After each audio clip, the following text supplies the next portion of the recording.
Hey guys, this is Broadcast, one half of Soundcast reviews with a quick and dirty rundown of Transformers, Generations, Optimus Prime, and Autobot Roller. Now this is part of a 30th anniversary line from the 2014 30th anniversary line. It's thrilling, as you can see right here. I'm not sure when these are going to hit the stores, but nonetheless, you guys can read that stuff online and still images and look at his bio and all that. I'm going to skip that for now and get right to the toy.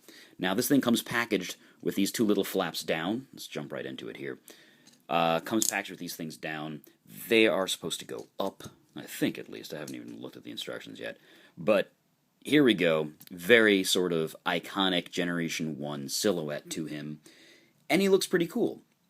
There's definitely an influence from the IDW comic, as you guys have probably seen or realized already with that little revealed Autobot symbol. And it's a nice little tampo there. It's very, very pretty. I don't know if you can see that with the light, but nice and clean. Everything about this figure is clean. The paint apps are nice. We've got some metallic blue on the hands.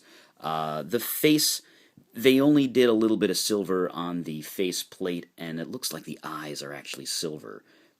Take a paintbrush to it, it'll take 2 seconds if you want to make him actually look like the package and have his whole face silver, whatever. If you like the G1 look more than the IDW version of the G1 look, just close that and you're fine, and you have your superposable Optimus Prime figure. And you can even still tilt these back because of a function of the transformation to have that chest thrust out heroic look. Now, I mentioned posability. Let's talk about that for a second. Open that back up. Head on a swivel. But that's cool because it does pivot because of the transformation. So if you want him to look down at Bumblebee or something, of course he's the same height as Bumblebee in this line, but that's cool. He's got ball-jointed shoulders, ball-jointed elbows, that's what those things are called. Really cool, really amazing. And then, of course, that weird back and forth shoulder thing, so he can make some really neat little hero poses, much like a lot of the Beast Wars line. Pretty cool. Same thing with the hips, ball joint, and ball-jointed knees, so he can sit down like Han Solo. Bam. Alright. And that's about it. Actually, no, there's one more, because, again, of the transformation, he's got a waist. He, unlike a lot of Transformers in the modern day, he has a waist. This is great. So you can get him into some really neat little dance poses. It's like a Robo Ricky Martin. Alright, so, transformation real quick. Again, this opens up so that you can pop the head down. Make sure you align that. Pop these down. Very similar to Generation 1 in that these things pop back. Before you do that, I actually just messed up. There's two joints here. I should point that out. There's two joints, 1 and 2, on this back piece. And this is the one thing that actually does bother me a little bit about the figure. He's got a little junk in the trunk over here, a little robo-badonkadonk, which is the front end of his car, which becomes his back end. And yeah, there's the fake grill molded in over here because of the transformation. But you know what? It makes the figure look really cool, so it's very easily forgivable. So, flip that around. This, again, you have to sort of massage those two joints to pop in. And the joints are very tight on this figure, unlike a lot of the Prime toys that had been like super floppy out of package. I'm not even going to describe this. You know how Optimus Prime transforms. It's fairly intuitive.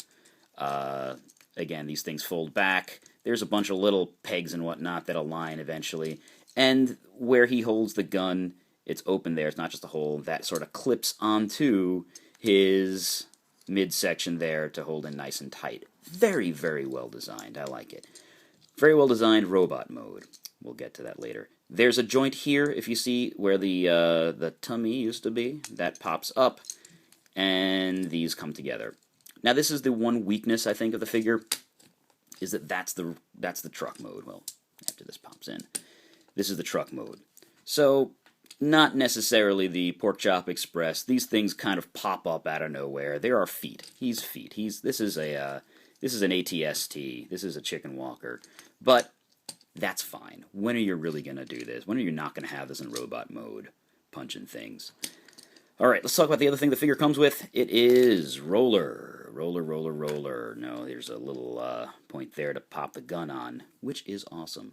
But Roller himself isn't really, people are referring to him as a mini-con. Let's get that away from there. Not really a mini-con, it's more of a Micromaster. When you look at the size, here for size comparison is a Micromaster himself. Kind of a similar alt mode there. You can see just about the same size. However, transforming Roller, there, he's done.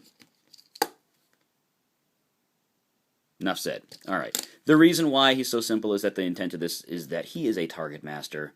This sort of lifts up, that whole assembly sort of flops forward, and if you can see on the gun, there is the big peg to put in, I don't remember how many millimeters that is, but that goes into the top of Optimus Prime, or his hands, and larger figures too. Larger figures can hold that as well. But nicely they have this little peg, which is meant to pop into here, so that Roller himself can be a gun held with that same peg. It sort of flops down.